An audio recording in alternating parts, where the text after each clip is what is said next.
발레복합 4강에 우리 윤선도의 몽천요 볼게요. 꿈으로 하늘을 갔다 온 이야기에 대해서 얘기를 해보는 건데 얘는 배경이 좀 필요해요.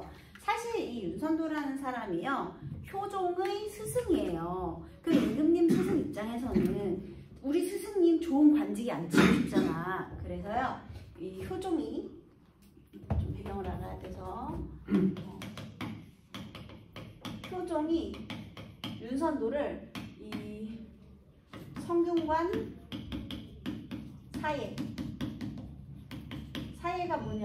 사예가 뭐냐면은요 음악 선생님, 음악 교사 얘를 지도하는 건데 어쨌든 사예에 임명을 해요. 그리고 얼마 안 있다가 바로 또 승정원의 승지로 승정원은 비서실. 그런데 지금 현재 비서실이라기보다 임금님 바로 밑에 있는 비서실이니까 여기가 정상품 정도 된대요. 그러니까 굉장히 높은 벼슬이에요. 승정원의 승지는. 그래서 이걸로 임명을 해버린 거야. 짧은 기간에 자신의 스승을 막 완전히 승진시켜버렸죠. 그러니까 이제 정치적인 적대 세력들이 가만히 있질 않겠지. 그래서 이걸 가지고 우리 서인 세력 임금께서 어찌 사사로이 이 임무를 수행하신단 말입니까? 들고 일어난 거지. 그래서 통촉하여 주시옵소서 전하 난리가 난 거야. 그래가지고 어쩔 수 없이 얘가 결국 여기서 반대 세력, 이 서인 세력이 반대에 부딪혀가지고 이게 임명이 됐다가 결국은 면지 다시 내려왔어요. 그래서 마치 잠깐 꿈속 세상을 갔다 온 것 마냥. 그래서 그런 얘기로 일단 배경을 한번 정해보도록 하겠습니다. 자, 한번 볼게요. 생시인가 꿈이론가 배곡경에 올라가니 배곡경이 어디예요? 우리 배곡으로 만들어진 도시, 달나라 도시 옥황상제 궁전이죠. 자, 지금 여기는 천상계로 이렇게 제시가 되어 있는데요. 이 천상계가 바로 임금님이 계신 한양들이죠. 그래서 배곡경에 올라가니, 자, 지금은 배곡경에 올라갔잖아요. 그러면 배곡경에 올라갔다라는 표현은 벼슬에 임명이 된 거죠. 관직에 임명이 된 거예요. 옥황상제는 반기시나 신선들이 거리도다. 여기서 이 반응이 옥황상제와 신선들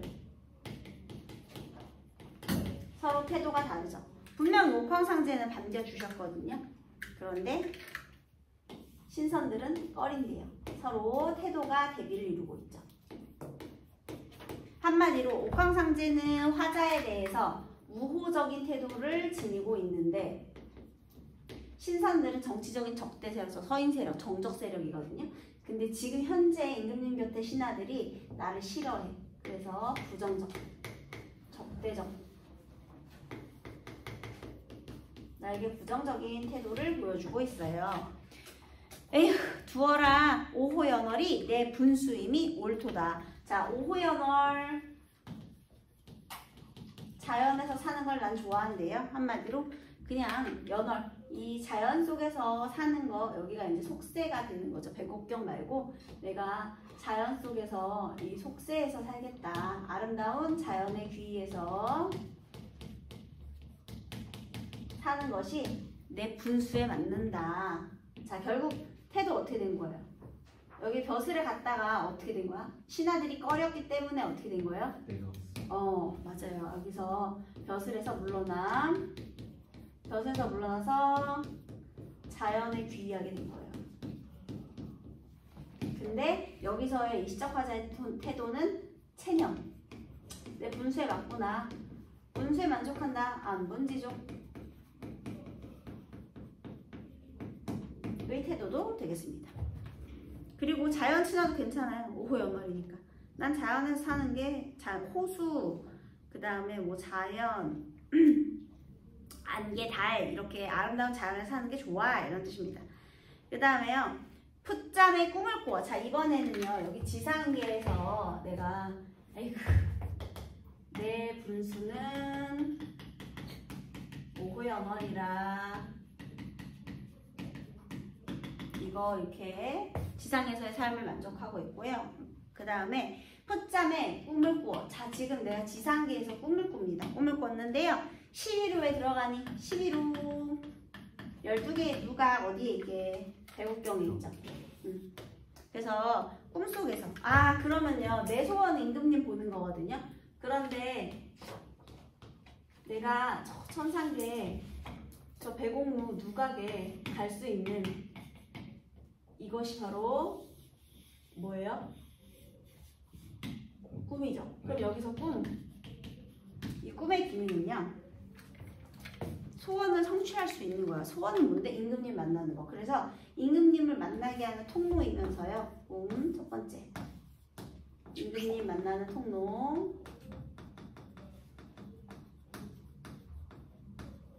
임금을 만나는 통로이면서 옥황상제는 우수시대 신선들이 꾸짖는구나. 또 역시나 태도가 다르죠. 옥황상제는 여전히 나를 반겨주시는데 신선들은 오히려 나를 꾸짖죠. 너가 여기 왜 왔냐는 거죠. 그래서 옥황상제와 신선들의 태도가 또 대비를 이루고 있죠. 이런 건 다 대꾸법도 되고 대조도 되죠. 아이고 어주버 백만억 창생의 일을 어느 결에 부르리. 얘가 원래 뭘 물어보고 싶었게? 백만억 찬생, 온 백성의 어떤 살고자 하는 방법, 그러니까 온 백성을 향한 선정을 물어보고 싶었거든요. 우리 백성들을 위한 선정. 그러니까 정치적인 논의를 해보고 싶었던 거야. 그런데 어느 결을에 물으리? 그러니까 대화를 했어 못했어?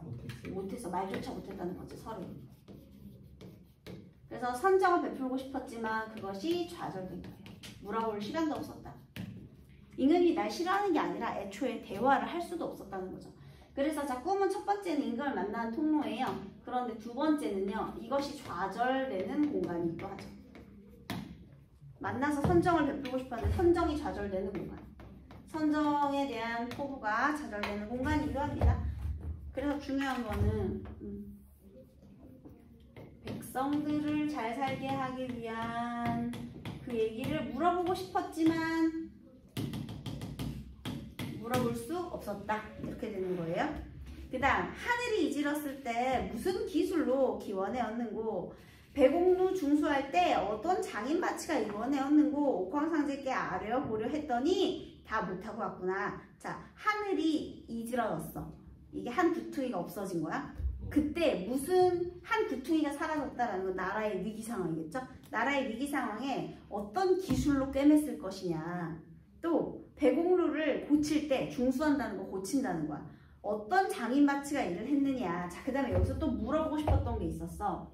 나라의 위기가 닥쳤을 때 어떤 정책과 그 다음에 어떤 인재로서 이것을 극복할 것이냐. 이런 나랏일을 논의하고자 했었는데요. 못하고 왔대요. 그것도 못한 거야. 그래서 여기 부분은 기술이라든지 장인마치라든지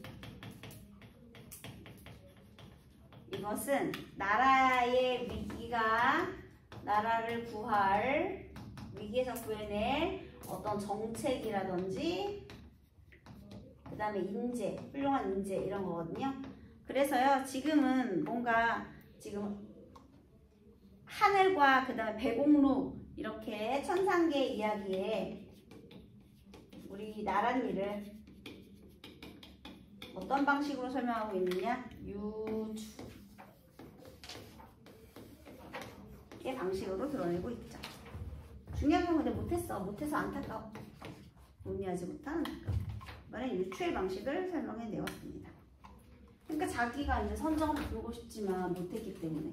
그래서 지금 여기에 얘가 옥황상제고요. 옥황상제는 나와 관계가 좋지만 얘는 신선들.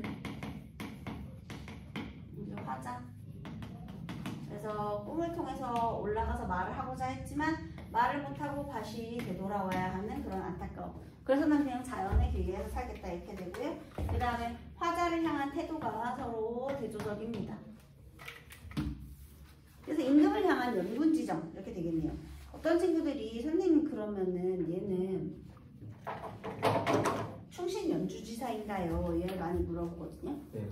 근데 물론 그런 모티프, 적각 모티프가 적용이 되긴 했지만 여기에서 선녀가 아니라 신선들이 나왔잖아요. 라는 것은 나도 신선이라는 거거든요. 그러니까 여성 화자의 목소리라고 보기는 힘들어요. 게다가 여성 화자의 목소리가 또 아니라고 할 수 있는 것은 백만옥 창생의 일을 묻고 싶다 그랬잖아. 네. 이렇게 나랏일 논의하는 이야기는 여인이 할 이야기가 아니에요. 그래서 지금 어떻게 보면 옥황상제와 신선의 이야기 그건 괜찮아. 천상계와 지상계의 이런 이야기는 괜찮지만 선녀에 빗대었다 얘는 맞지 않아요. 그래서 연군지정의 태도가 드러나고 있더라 이런 내용입니다. 그 다음 너무 유명한 구운목입니다.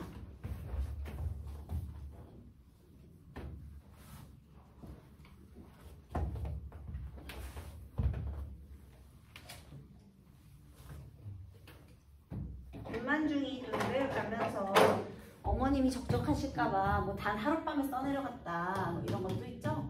군만중의 구운목.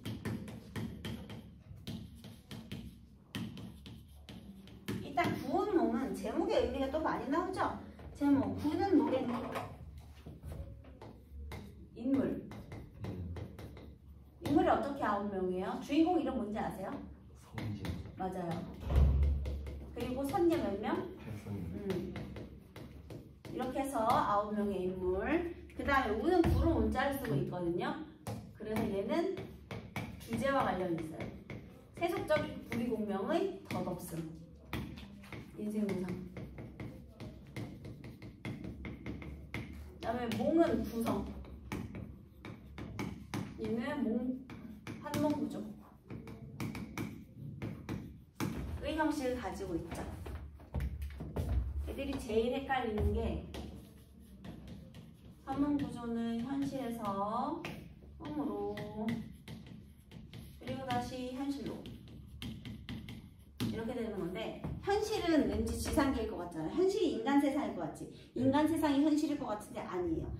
현실이 바로 공간, 천상계입니다. 꿈이 지상계고요. 현실은 다시 천계, 선계가 돼요. 선계. 그 다음에 현실이 신선이고요. 그 다음에 꿈이 인간인 거야. 그래서 어떤 모티프가 사용이 되었느냐, 여기서 여기로 오면서 적강 모티프가 사용이 되죠. 그 다음에 또 꿈속에서는요, 왜 꿈으로 쫓겨나게 됐느냐, 여기 이름이 현실 세계에서 이름은 깨닫는 자, 현실이 그러니까 성진이에요. 애들이 알면서도 헷갈려. 그리고 꿈속에서는 다 가지는 자, 소유예요.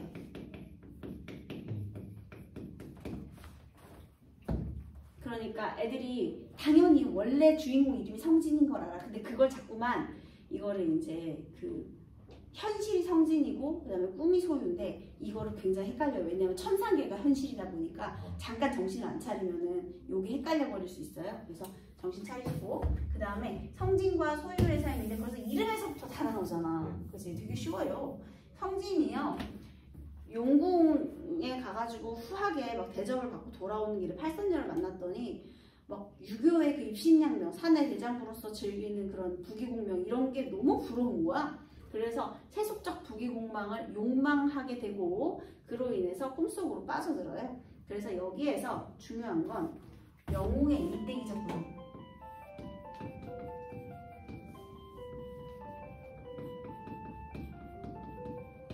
여기서 영웅소설로서의 모습이 다 나타납니다. 얘는 여기서 시련이 없어. 그냥 다 해. 게다가 심지어 부인 2명에다가 처 6명. 2첩, 6첩을 거느리고 저 팔선녀를 다 만나는 거야. 제일 웃긴 게 자객으로 왔는데 사랑에 빠진 게 제일 웃겨. 그래서 자객하고도 그 다음에 내 부인의 시녀하고도 뭐 다 사랑에 빠져. 그래가지고 또 용왕의 딸하고도 사랑에 빠지고 뭐 공주님부터 시작해서 뭐 그냥 자객까지 사랑에 빠질 정도니 뭐 다 했죠. 말다 했죠. 그래서 얘가 여기서 결연담을 맺고요. 그 다음에 모든 걸 다 이룬 이제 이 양소유가 너무 헛된 거야. 해보니까. 그래서 얘가 다시 현실로 돌아오게 되는. 그래서 여러분 조신설화 기억하시잖아요. 네. 조신설화는 천상계의 공간이었거든요.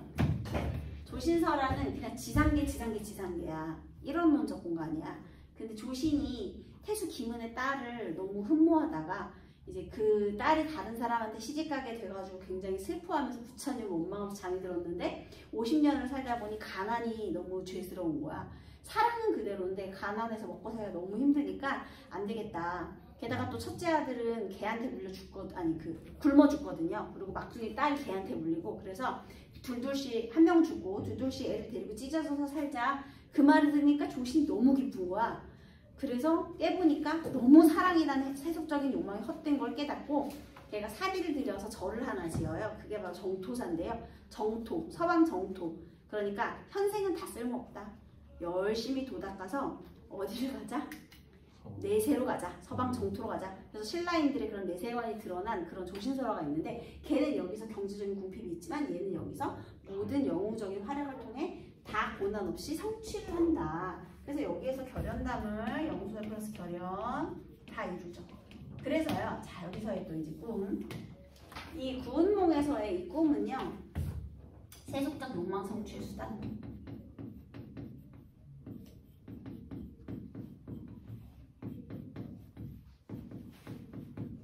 성취하는 공간이에요. 그런데요.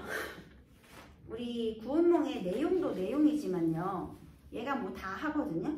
그런데 사실 만약에 얘가 나온다 그러면요. 마지막에 얘가 꿈에서 깬 다음에 불교의 공사상이라는 곳이 있어요. 걔를 물어보던지 아니면 여기 우리 강도 목유록이라는 목유록계 소설이 지금 수특에 또 실려 있거든요. 몽자류 소설과 목유록계 소설을 비교하든지 이런 것들이 나올 수 있어요. 그래서 일단은 여기에 이 줄거리 대충 아니까 선생님이 여기에 담긴 꿈에서 깨고 나와서 불교의 공사상과 관련된 내용을 잠깐 얘기해 볼게요.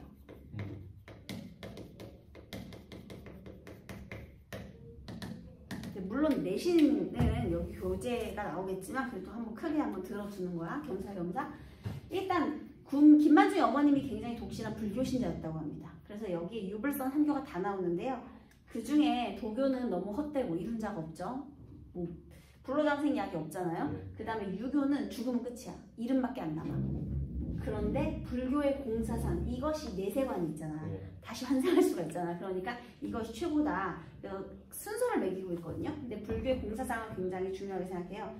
불교의 공사상은 아주 간단하게 말하면 상대주의적 가치관이에요.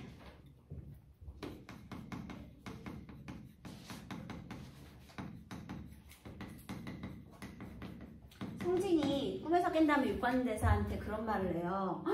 대사님 너무 감사합니다. 원래는 정말 지옥으로 갔어야 된 걸 그저 꿈으로 깨우쳐주게 하셨으니 너무 감사드립니다. 이렇게 얘기를 했더니 육관대사가 말을 하죠. 너 아직도 정신 못 차렸다. 넌 깨달음을 얻지 못했다. 어떤 게 꿈이고 어떤 게 현실이냐. 그렇다면 어떤 게 진짜고 어떤 게 가짜냐. 이렇게 진짜와 가짜를 구분하는 건 잘못되었다. 네가 깨달았다는 내용이 중요한 것이지 진짜 가짜를 구분하는 건 잘못되었다. 이게 바로 불교의 공사상이거든요. 그러니까 성진이 이런 말을 했잖아요. 내가 원래는 지옥으로 갔어야 돼. 지옥은 진짜지. 근데 지옥을 가지 않고 그저 꿈으로 깨우치게 하셨다? 꿈은 가짜라는 거잖아. 그러니까 진짜 고통을 겪지 않고 가짜 고통을 겪게 한다는 뜻이잖아요. 그래서 이렇게 진짜 가짜를 구분한다라는 건 구분하는 절대적 기준이 있다는 거거든요. 그런 걸 절대적 가치관이라고 하고, 중화사상, 우열을 가르는 사상, 이런 게 다 절대적인 가치관이야. 중국이 세상의 중심, 나머지는 오랑캐, 이런 거 절대주의적 가치관. 근데 그거 아니다. 어떤 것이 진짜 어떤 것이 가짜냐, 그저 그냥 너가 깨닫는 그 내용 자체가 중요하다. 그것이 상대주의적 가치관이다. 이렇게 이해하시면 되겠습니다. 그래서 얘가 중요하고, 자, 그 다음 몽자류 소설과 목유록계 소설. 얘는 지금 굳이 말하자면 얘는 몽자류 소설이거든요. 근데 몽자류와 목유록계, 우리 교과서에 지금 여기 수특의 고전 산문 중에 강도가 강화도예요. 강화도 목유록이라는 것이 있거든요. 또 원생 목유록 뭐 이런 것도 많이 등장하니까 한번 볼게요. 몽자류 소설의 대표작은 구운몽. 그 다음 목유록계 소설의 대표작은 원생 목유록이나 강도 목유록. 선생님이 강도 목유록을 수업을 했는데요. 병자호란 치욕. 이거를 비판하는 거예요. 어떤 사람이 강원도에서 꿈을 꿔. 그래서 이제 거기에서 여러 인물들을 만나는 거야, 꿈속에서. 근데 그 인물들이 다 여자야. 다 순결을 지키다가 죽은 여자야. 특히 강화도 방비를 제대로 못하고 죽은 여편네가 나와. 그래가지고 아유 그게 내 남편의 잘못이다. 내 남편이 좀 능력이 있는 사람한테 방비를 맡겼어야 되는 건데 아들을 사랑해서 능력도 없는 아들한테 맡겨가지고 그렇다. 뭐 이런 얘기도 하고요. 또 그 다음에 또 그 사람의 부인이 나타나가지고는 아니 물론 능력이 없었지만 그래도 걔는 사형당하지 않았냐. 근데 저기 죄를 저지르고도 저렇게 앉아있는 관심들 뭐냐. 막 이런 식으로 현실을 막 비판해요. 이게 포인트야. 현실 비판. 원생몽유록의 이 원생은요 생육신이에요. 그래가지고 꿈으로 가요. 그래서 꿈속에서 이제 생육신 사육신 만나가지고 막 그런 얘기하는 거야. 자 그럼 다시요. 얘는요 꿈과 현실의 주인공이 원래 있던 애가 다시 가잖아. 그래서 막 다른 사람 보죠. 얘는 꿈과 현실의 주인공이 같아요. 그러니까 자아를 가지고 꿈으로 가는 거야. 현실과 꿈이라고 쓸게요. 현실과 꿈의 주인공이 같다. 그러니까 자아가 있으면서 가는 거야. 내 자아를 가지고. 그런데 몽자유 소설에서는 현실과 꿈에서 다른 인물이에요. 그러니까 현실에서의 이역에 자아가 없어. 기억을 가지고 가지 못해요. 여러분 여기에서 우리 양소유는 자기가 원래 성진이었다는 걸 모르거든요. 나중에 물론 좀 이렇게 계시가 몇 번 있긴 하지만 어쨌든 몰라. 근데 이 자아를 가지고 있다 없다 이게 되게 중요한 차이야. 왜냐하면 얘는 자아가 있기 때문에 사실은 이 꿈의 기능이 현실을 비판하기 위한 목적이거든요.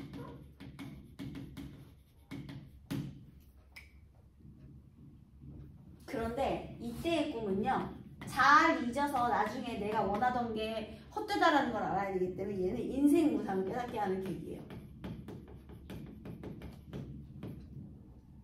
인생 무상의 깨달음이 계기가 돼요. 그러니까 세속적인 부귀공명 헛된 거야 이런 깨달음. 얘는 현실 비판을 목적으로 가는 거예요. 왜냐면 현실에서 까면 좀 눈치 보이니까 꿈에 가서 까는 거예요. 현실을 비판적으로 그냥 직접적으로 비판하면 좀 그시기하니까. 그래서 전부 다 현실 꿈 현실의 구종으로 되어 있는데요. 이제 환몽 구조로 되어 있는데 둘 다 환몽이야. 환몽이라는 건 현실 꿈 현실이라는 건데요. 또 이렇게 몽자유 소설하고 몽묘교 소설이 서로 이렇게 좀 차이가 있다. 이걸 기억해 두시면 되겠습니다. 특히 이제 구운몽은 여기에 해당이 되는 작품이고요. 자 이제 본문의 내용을 보도록 하겠습니다. 양 원수가 군사를 지휘하여 싸움을 재촉하니 남의 태자가 크게 노해. 남해가 나오면 다 남의 용왕이야. 보통 있잖아. 남의 용왕은 우리나라에 동해 용왕, 남해 용왕, 서해 용왕이 있거든요. 그래서 용왕의 원래 그 역할은 비바람, 그러니까 날씨, 뭐 구름 이런 것들을 관장하는 신이에요. 그런데 우리 꼭 이렇게 고전 소설을 보면은 서해 용왕, 동해 용왕, 남해 용왕이 사이가 안 좋아요.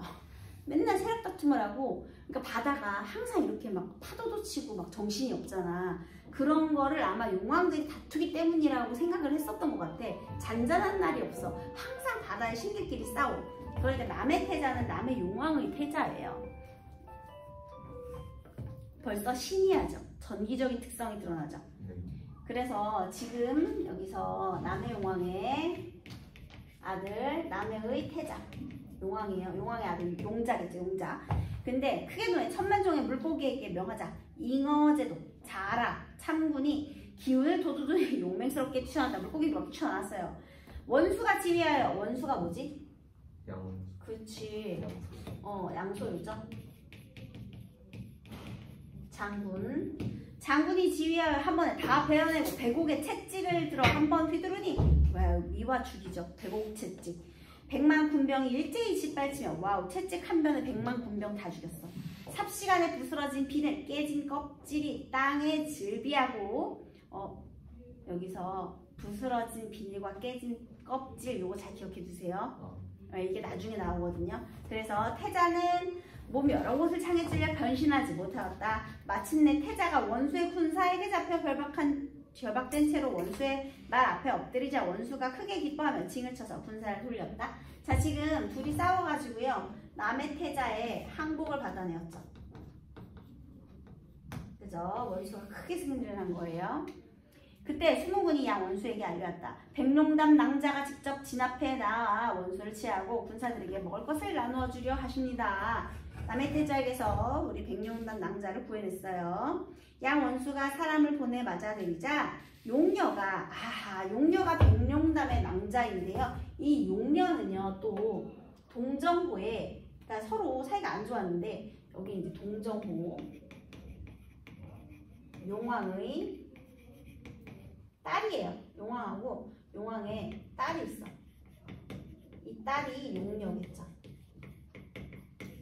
근데 지금 원수가 얘는 항복시키고 얘는 도움을 준 거죠. 그치? 구해낸 거예요. 딸을 구해낸 거야. 지금 그런 상황입니다.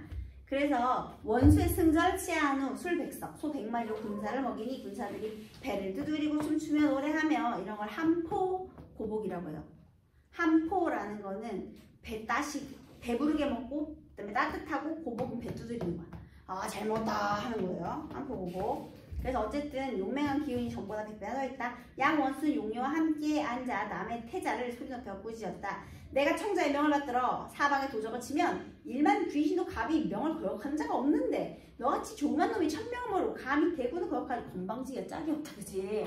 어우, 자만심이 장난이 아니에요. 그래서 남의 태자 이 조그만 새끼야 네가 어디 감히 나를 쳐 이렇게 되는 거죠. 이는 스스로 죽기를 대촉함이라. 한자로 보검이 있는데 이것은 리징 승상이 경하에 용을 베던 칼이다. 내가 마땅히 네 머리를 베어 우리 군사의 위험을 떨쳐야겠지만 너희의 집이 남해를 진정시켜 인간 세상에 비를 내린 공로가 있으므로 너의 공로를 인정하여 특별히 자비를 베풀어주겠다. 이렇게 얘기를 하는 거죠. 왜냐면 용왕은 원래 비를 관장하니까요. 이야, 스케일이 장난이 아니죠. 용왕의 공로를 인정하고 용서해 줄 아는 그런 정도의 위치라는 거예요. 지금부터 이전 행세를 고쳐 낭작교에 죄를 짓지 말아라. 그래서 이거 남의 태자로부터 곤란에 빠진 용녀를 구해주게 된 겁니다. 자, 그 다음 양 원수가 태자를 끌어내치게 하니 남의 태자는 숨도 크게 못 쉬고 돌아갔다. 그때 갑자기 상서로운 기운이 동남쪽에서 일어나더니 붉은 노을이 영롱하고 화려한 빛을 구름이 찬란했다. 좀 약간 환상적 배경이 등장하고 있죠? 이거는 전기적 배경이에요. 현실적이지가 않잖아. 그지? 그 가운데 공중에서 기치와 절월이 내려오며 붉은 옷 입은 사자가 종종 걸음으로 나와 말했다. 양 원수가 남의 태자를 치고 공주의 위급함을 구하신 줄을 동정의 용왕이 아시고 친히 진문 앞에 나아가 진문이라는 것도 고전소설에 많이 등장하는데요. 우리 진, 그러니까 병영, 그걸 진이라고 하는 거예요. 진문이라는 건 그 앞에 문이겠죠. 병영의 문. 진문 앞에 나아가 치하하려 하시나. 그러니까 내가 용왕이 너무 감사하니까 자기 딸 구해줬잖아요. 그러니까 너네 그 진의 방문에서 내가 감사를 전하고 싶지만 치하는 감사를 전하다거든요. 그렇지만 정사의 메인몸이라 마음대로 할 수 없으므로 별전에서 큰 잔치를 베풀어 원수를 맞아들이고자 하니 원수는 공주를 모시고 함께 오셨으면 합니다. 한마디로 내가 못 가니까 네가 올래? 이 얘기입니다. 되게 어렵게 설명하죠. 왜냐면 오라가라 하면 기분 나쁠 수 있으니까 내가 오고 싶지만 내가 매어있는 몸이라 할 수 없으니 공주와 네가 함께 방문해 줄 수 있겠느냐 한 거예요. 그랬더니 호락호락하지 않아요. 적군이 비록 물러갔으나 아직 진을 친 것이 있고 또한 동정호가 만리 밖에 있으니 갔다 돌아오는 사이가 길 것이다. 군사를 거느린 자가 감히 멀리 나갈 수 있겠는가? 이렇게 너무 멀다 이거죠. 이미 8용이 술에 멍에를 갖추었으니 반나절이면 충분히 갔다 올 수 있을 것입니다. 그럴 줄 알고 내가 특별 교통선을 마련했다는 거죠. 양 원수가 용녀와 함께 용이 이끄는 수레에 오르니 기이한 바람이 불어 수레를 공중으로 올리고 흰 구름은 큰 산처럼 세게 덮었다. 비현실적이에요. 수레가 점점 내려가 동정호에 이르니 용왕이 나와 맞으며 주객에 예를 차리고 장인과 사위에 정을 폈다. 벌써 이제 장인과 사위 얘가 나중에 백능파거든요. 그래서 얘를 또 첩으로 맞이하게 돼요. 심지어 용녀도 첩이에요. 얘도 정실 부인이 되지 못해요. 용녀랑 백능파 다른 애예요? 네? 백능파. 용녀랑 다른 애예요? 같은 애야. 얘가 선녀 이름. 걔가 이제 인간 세상에 얘로 태어난 거지. 네. 근데 백능파도 첩이에요. 아니에요. 그래서 예, 아직 거기 그 이렇게 용녀의 신분인데도 불구하고 정실 부인도 되지 못하고 첩이죠. 자 어쨌든 그래서 이렇게 벌써 장인과 사위의 정을 피고요. 서로 인사를 나누고 3층 정각에 오른 후에 잔치를 베풀었다. 용왕이 친히 잔을 잡고 원수에게 인사를 했다. 과인이 부덕하여 한낱 딸 자식으로 하여금 그곳을 편하게 못했는데 이제 원수의 엄숙한 위세로 남해의 교활한 아이를 사로잡고 딸아이를 구하니 그 은혜가 하늘처럼 높고 땅처럼 붙었습니다. 지금 얘가요. 남해 태자로부터 그러니까 남해의 용왕의 아들로부터 자기 딸을 구해낸 거잖아. 얘한테 고통받는 애를 구해낸 거잖아요. 그런 상황이에요. 그래서 이는 다 대왕의 위세와 명령이 끼친 것이니 소유에게 무슨 공이 있겠습니까? 겸손하죠. 다 네 덕이지 뭐. 겸양 어법을 지금 시전하고 있어요. 술에 취하자 용왕이 명하여 풍악을 올렸다. 자 그래서 이제 얘를 이 원수의 공을 치하하는 연회를 베풀었거든요. 자 동정호의 용왕이 연회를 베풀었는데요. 자, 이 연회 우리 원수의 공 치하하는 연회를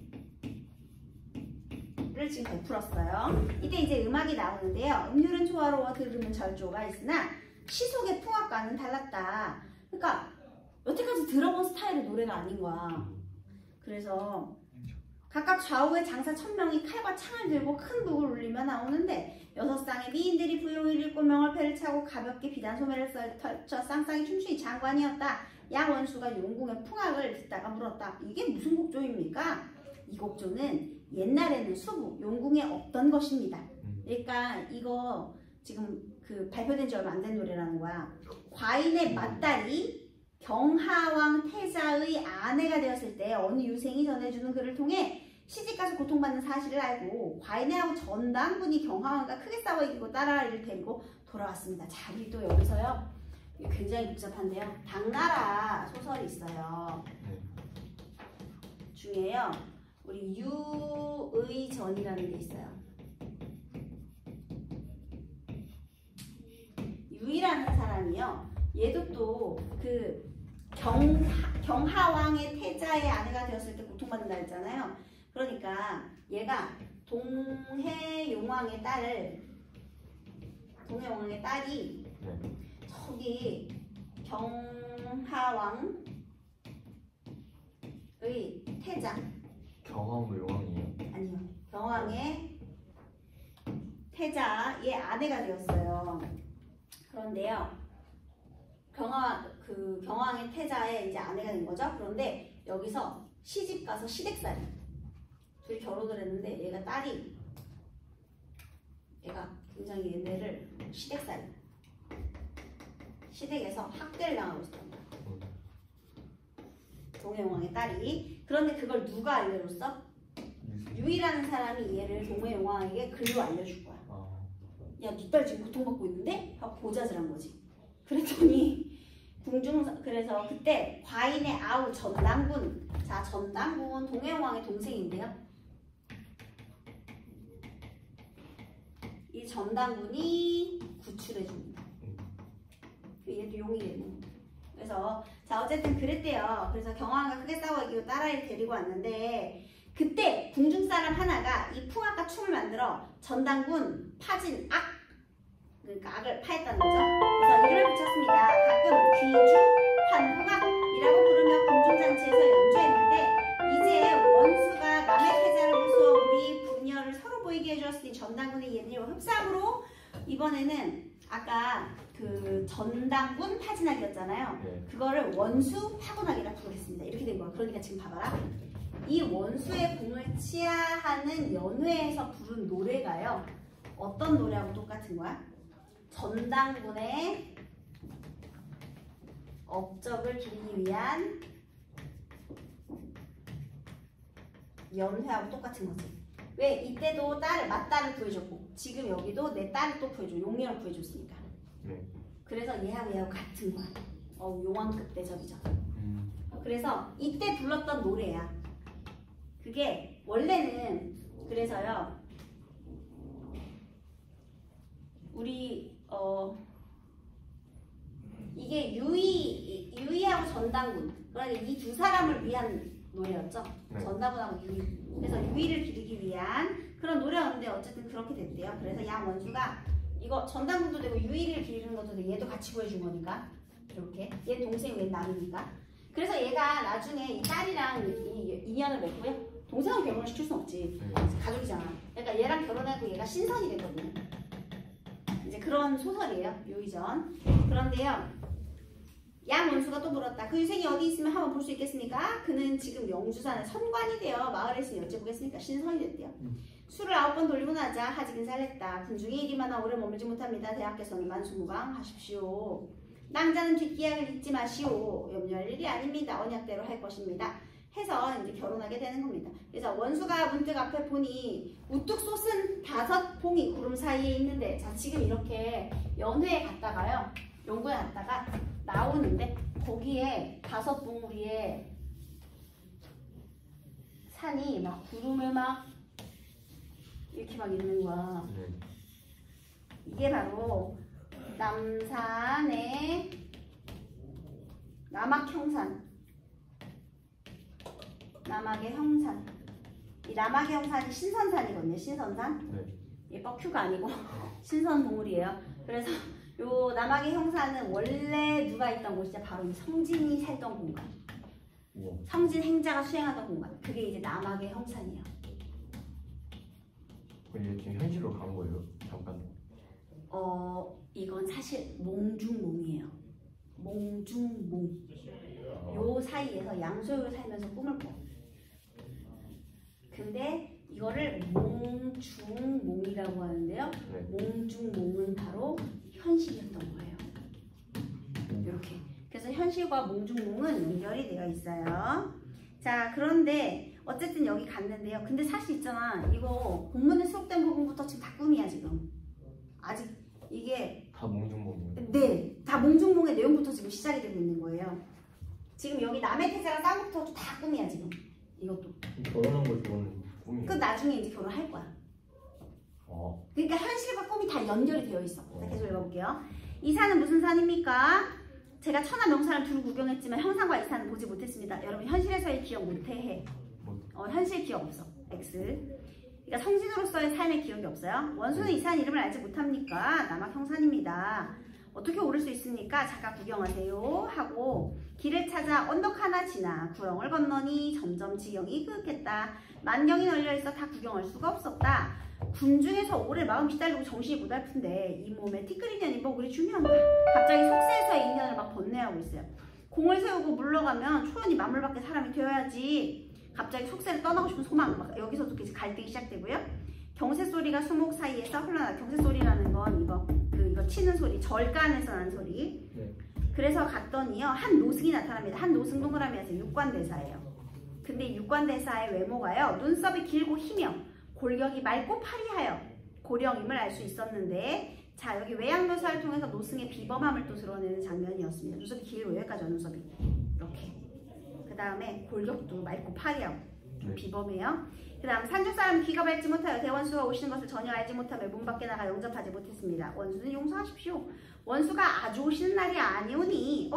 그러니까 너 잠깐 왔지만 오늘은 현실로 완전히 복귀하는 날 아니다. 훗날 성진의 모습으로 다시 돌아올 것이다를 앞서서 얘기해 주는 것이고요. 그렇게 했는데요. 원수가 불전에 나아가 분향제리하고 정각에서 내려오다가 발을 헛디뎌 놀라 깨어났다.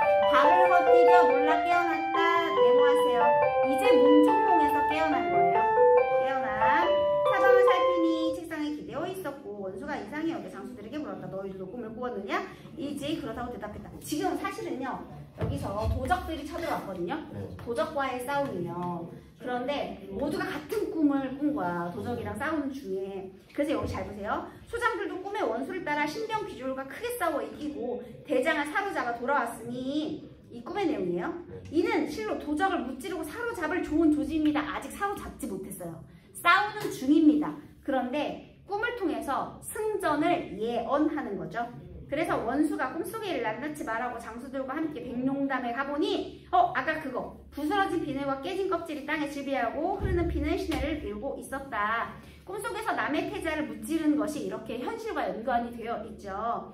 그래서 이 병든 군사한테 그걸 먹이니까 또 병도 낫고 네. 원수가 군사와 말을 모두 몰아 물을 충분히 마시게 하는 기뻐하는 소리에 천지가 진동하고 그 소리를 듣고 항복을 바로 합니다.